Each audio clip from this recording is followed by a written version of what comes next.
Hello people, I am the Wolf Social here. Welcome back to our brand new video. So you may be seeing the World Cube Association website and you may be wondering what the heck are we doing here? Well, I had no video ideas, so I just thought why not check through the statistics and other stuff that the site has to offer, because usually people only use it to check competitions or the current world records or the rankings. Yeah, well, that's under intended current world records. So today instead we're gonna be looking about different stuffs that can appear in this site. Obviously, if you want to do it yourself, World Cubing it, the WCA website will be down in the description. So let's start with fun statistics, as it's like rightly named. So there is the page of Evolution World Records, which just shows the graph, like the 100th best average, how it went down, the first best single, how it went down. Same goes for, sorry, that's average, that's single, and then also the top 10 single and average, how they evolve for every event. So it's actually kind of cool, but I don't know, personally myself, I don't find it as interesting, even though it's like kind of interesting to see like where it goes from here to here.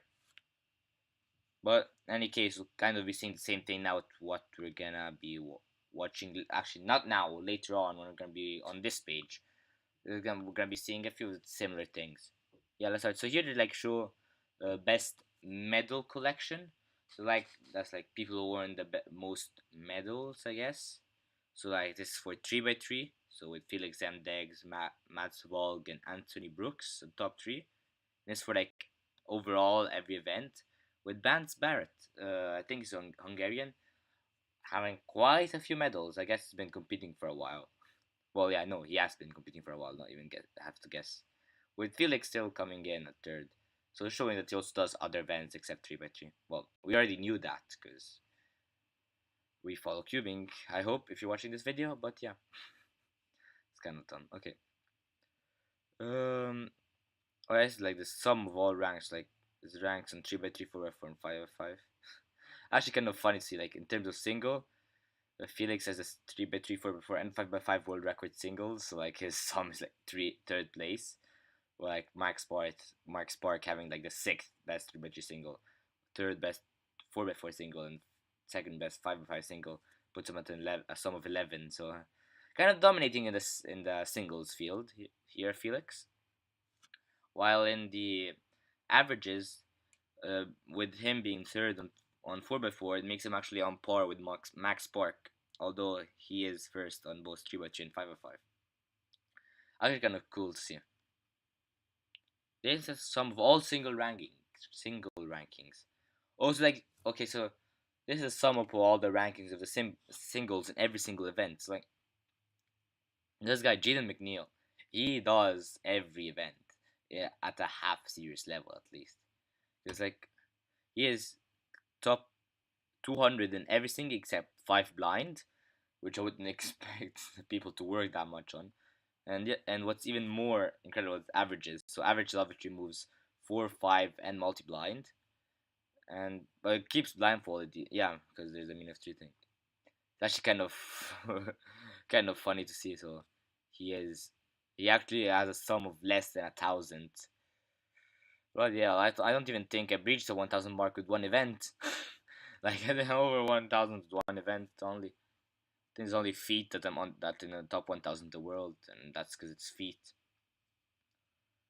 Oh yeah, then there's appearances in the top 100 in 3x3. Well, kind of expected who's there, and the most sub X solves in 3x3, like most sub the time solves. So Felix has 3 sub 5 solves. Actually, kind of interesting. And what I actually noticed, like, you don't, I don't think, you know what? Yeah, Mats Volk's only got 1 sub 5 single, and while if you go a lot back, for example, on sub 10s, Mats Volk is nearly on par with Felix Zemdegs, so it's actually kind of interesting to see that. Oh well. Well, this is actually one I like. This is 3x3 blindfold longest streak of success. So, like, success streaks. Like, how many times in a row have they not DNF'd? And Tim Tim Habermas has not DNF for 71 solves in a row. And like, it doesn't have to be the fastest person to do so. Just who is the most consistent on blind. Actually, kind of fun. It's like recent success rates. So like since March 20th to 2017, highest rate of success. So Emmanuel Reinhardt has had 15 attempts, 15 solves, so 100% success rate in these last few months. Kind of cool. Well, yeah, the other ones are a lot more like, oh, solve. Well, yeah, this guy, Maxim Domansky, has done a lot of solves since the 20th of March. No, wait, what? Yeah, since the 20th of March 2017. I was confusing 2018 for a second. Then there's more world records in most events. So Felix holds 8. Felix also past world records. So Felix has gotten 8, like gotten world records on 8 different events. Yeah, I can actually kind of imagine which ones he got them on. In the World Championships, 13 world records were broken. Actually, kind of mad to think about it. And the USA has broken the most world records. Hungary actually being close, which I didn't expect. Best podium in 3x3 cube event. Also, like the fastest podiums. So London Open 2017 had the fastest podium with third place having 7.23 seconds. That would be enough to win you like a lot of competitions. It's kind of funny to see. Yeah, so like they summed it up and who has the least. Even like here for Pops Open 2016, when Matt Fogg, Felix, and Jaden McNeil's got an 8.24, that could be enough to win you in a lot of events. That's kind of fun to think. Also, all the standing world records. That's like the list of world records everyone wants them to be beaten. So we have the multi-blind world record that's been standing since 2013. That's now that's nearly 5 years. Like it's about 5 years now. I don't know when it was made, so I don't know if it's been 5 years. But yeah, then we have the second other one is like all the other ones have been 2015 onwards. It's actually kind of cool to see. So with one-handed, so or Felix Zemdegs being there, and I think it's probably gonna stand for a bit longer because quite an impressive time, 6.88 OH. There's people that cannot even get that single. Um, Clock 3.73. That actually was also a very impressive clock single. The Scube 1.1, honestly, even close to sub 1. Well, close. How close it can be. And all the other ones are from 2016 past. I guess like most of them, I say most of them haven't been broken that much, like that long ago, so it's not that bad. Most persons, obviously, most persons that's like events that have most persons that compete in them. I would expect 3x3, 2x2 and Permings to be a top 3. 4x4 yeah, it's kind of predictable. Scube, interestingly enough, it being like added one of the most recent, I think the most recent event to be added to one of the most recent, 2014, I'm pretty sure it was. In 5x5, Mega Mix, 3x3 blindfolded, and Square One being following that. Then we have most attendance at a competition, with Asia Championships actually taking it over World Championships 2017 with 955 persons. So the 1,000 person barrier is yet to be broken. Can be interesting for the 2018 Asia Championships. Maybe, who knows, that barrier will be broken. Or even the Euros, even though I don't know if it will. Euros 2018. While countries kind of expected USA, China, and India a lot. For some people, it may come as a surprise, but for me, not really, because the competitions here are like 70% Indians. No offense intended, obviously. I have nothing against that, and it's actually kind of cool to see. Most competitions, Francois Courtet has been to 184 competitions. Oh, that's quite a few. Then events, 3x3 has been represented in 4,315 competitions, while 4x4 and 2x2 closing out the podium on that. 4x4 actually being like representing a lot of competitions, even if it doesn't have as much people as 2x2 and Permix, which is kind of cool, which is kind of funny and cool. Well, obviously 2x2 only being 9 competitions behind, but like, yeah, hey yo, and 868 competitions being held in the USA. That's like quite an impressive record. China and India, not many surprises there. Poland, kind of interesting enough, but if you think about it, there's a lot of Polish cubers compared to other countries. I would have expected maybe UK to be in that list, but at the same time, it's not very big, so like it can be expected it not to have many competitions hosted. Most countries, aha, that's the one I was waiting for. Why? Look what we have here. Some mark open 2018. You have your worlds, you have your euros, you have your continent, yeah, euros again, and then you have a regional comp here in the United Arab Emirates with 28 people clocking in same amount of FMC Europe. Oh, you love to see that. While 2x2 and 3x3 having the most countries represented, and Ron van Bruchem participating in the most countries with a total of 48, with one in 2013 being actually the Dubai Open 2013. Fun fact, he was here. Well, here. By here, I mean in the other city, but still, same thing. Most solves in one competition year or lifetime. So I guess left is competition, middle is year, right is lifetime. So Antoine Quentin has done 178 out of the 185 possible solves the China Championship 2015. Imagine solving cubes 178 times at competition, like official solves in one comp. He must have done most of the events. And Shivam Bansal, sorry if I mispronounced the name, at Indian Nationals during also him nearly everything. Then Jacob Ambrose doing 2,675 solves in 2017, and Sebastien Oru doing more than 13,000 solves in his whole lifetime. That's just kind of mad.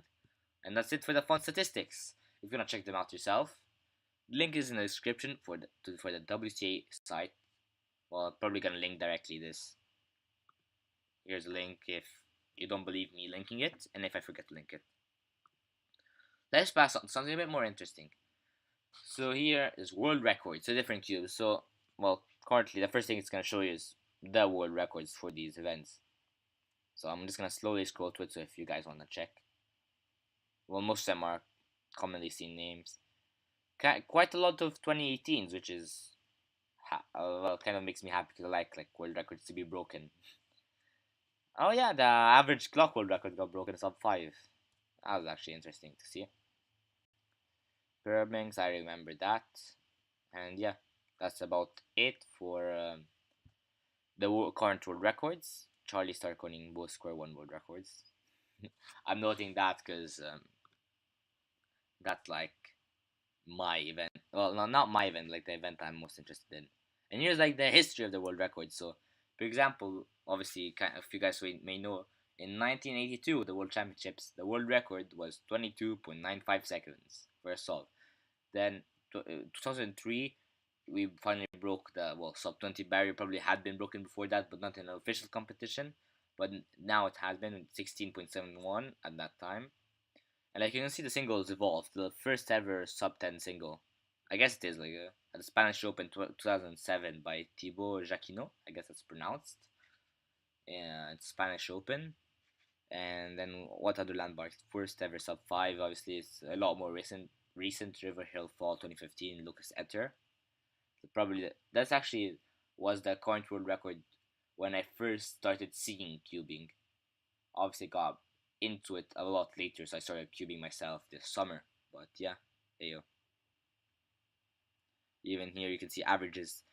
It's actually kind of funny that the first like world record average to be counted to be official was a 20-second average, like exactly 20 seconds.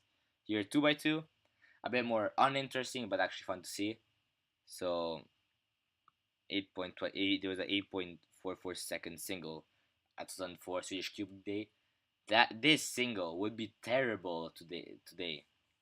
Well, like it was done back in 2004. So I guess like obviously hardware, not the software, that good at the time. Most probably that, and also methods weren't as evolved. Probably Ortega being used, something like that, something along those lines, or layer by layer. Then we have the first ever sub 1 single done at Geneva Open 2008, I think it was, with 0.96 single. That's kind of impressive. We're then having this Christian Kessler Italian Open, Trenton Open 2011, 0.69 second. Kind of ironic the time of the solve, but hasn't been didn't be broken, like it didn't get broken for 4 years until Ramis Bahi came for the 0.58. In terms of averages, you can see it's slowly dropping ever so slightly from the 10.87 second average to the 1.35 second average at the time. I would So that basically means if I were to get exactly the same average I got in my last 2x2 comps, like the first round, I would have broken the record in 2006.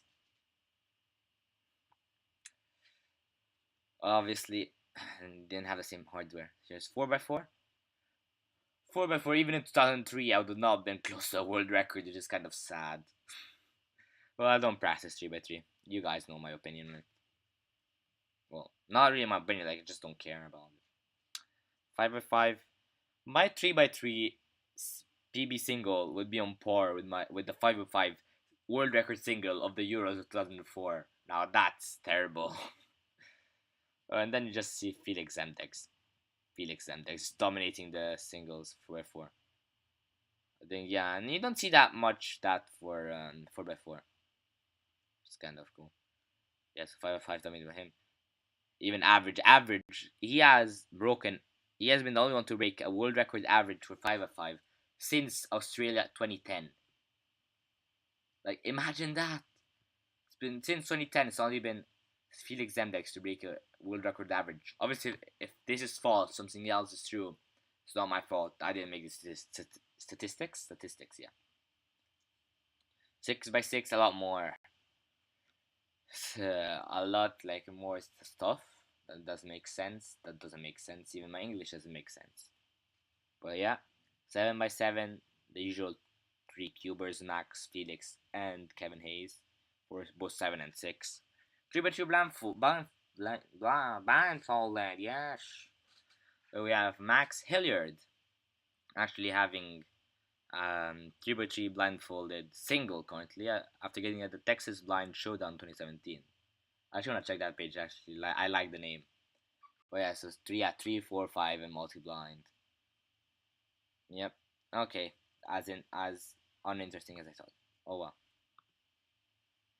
Yeah. Then just Kaijun Lin actually having quite a few records, but obviously he is very good at blind, as we will see. That's FMC. So screw me. Okay, FMC. FMC doesn't evolve that much because it's it can be based a bit on luck for that single. Let's be honest here. Although the mean is a lot more respectable. 3x3 one-handed. Look at the difference. Like, it went from 8.27 to 6.88. I don't know how close been to be beaten. Then here we have Max Sparks, sub 10 average on OH. Thanks for the invite 2018. Like, he got 9.99. Imagine him getting 1 millisecond. Like, basically, if he got instead of 9.89, if he got 9.91, that would have been a 10-second average. Imagine that. Kind of weird to think about it, to be fair. With feet, when are the other blinds? I actually would have been interested. With feet, Daniel Rose Levine. 16.96 single on feet. I can't solve a 3x3 with two hands that fast. Which is extremely sad. Knowing there's people with feet that are faster than me. Both in single and average. But let's ignore that and let's go back to clock. Clock. Yeah, I actually mentioned a bit about clock back when I was talking about the other statistics. Yeah, not much else to say. Kind of boring. Okay. Megaminx, as some people say. Oh yeah. I remember in 2017 at the Leighton Tour Santiago, Pablo Juanqui became the first ever to break the sub 30 barrier on Megaminx single. Kind of interesting. And actually, what surprises me the most, like, the average is just 32 seconds. So like, there's a 3-second difference between single and world and like the average. That's kind of cool to see because that means like not luck, it's just consistency. Like you, sometimes for what I wanted to say is like sometimes for some events like Permings right here, singles are based on how lucky your scramble is, while here it's not that much that because like you're just 3 seconds off. So maybe there's a bit of luck, but not as much as for other events. As for example, back in 2011, when Yohei Oka got that 1.93 per ring single, that's faster than today's average. Obviously, that shows how dependent on how dependent on luck these can be. With me actually being able, I probably would have been able to beat the world record in 2005. Cool enough. Back now, Cube was the most recent event, so there's not that much interesting stuff. With the Releases Open 2014 probably being one of the first events, if not the first event to host that event. If that makes any sense. Square One, Charlie Stark, getting the top things in the last few years. Actually, interesting enough, Brandon Lynn never got the world record single according to this, and but he got quite a few world record averages. And you can recognize a few names like Lars Vanderberg, uh, which is interesting because everyone uses except me and a few guys. Well, me and a bit more than a few guys is Vanderberg. There we go. There's 4x4 blindfolded with our little friend Kai Jun Lin holding 134. I cannot solve a 4x4 in that time. You can add 30 seconds. Nope, still cannot solve it in that time. It's just mind blowing. And the 5x5 3.46 5x5 single. That's like impressive, honestly. Considering the first ever world record was a 2 hour 34-minute single by Stephen Puckman. Sorry for that mispronunciation that must have broken your heart. Did that make sense? I don't know. 3x3 multi-blind. One name dominating the field, even though he didn't win champs. He didn't win the 2017 champs. He's the only one who dominates the field in terms of multi-blind world records. It's Marcin Kowalczyk, if that's how it's pronounced. With 2013 being the last time ever someone beat that record. And ooh, look who do we have here? Magic. Actually, like it's actually like wanted to look up the statistics for Magic, but didn't find them on the ranking things. So actually happy they added to this. And the fastest single on Magic was a 0.69 solve. So that means that 2x2 single is faster than the Magic single world records. It's actually kind of funny. But then, like, you look at the average, you understand why it isn't there. 0.76 average. Like, come on. That's on another level. Master Magic, yeah. Say, oddly, same thing. And multi-blind old style, for some of you that may not know, multi-blind wasn't always the same way. Before, it was either you solve all of your cubes, or it will DNF your average. Like, you sometimes see people that on multi-blind old style they have 0 out of like 24 or stuff like that. It's because they messed up one cube and then get that solve counted. But what you did have was all the time you needed. Like you had unlimited time. So for example, you can see Tim Habermas, who got that 24 to 24 world record in 2008. He got 2 hours and 15 minutes to complete all of his solves. Well, yeah, that's about it. I kind of didn't have anything to do, so I was like, why not do this video? Just check the statistics. That's my second time doing this terrible joke. I'm sorry about that. My voice, my throat is starting to hurt, so I'll end the video here. Been your boys WoltSo5 here. Thank you for watching this video, and description for these statistics. And I'll see you guys next time with hopefully a better video, because I had no idea what to do for today.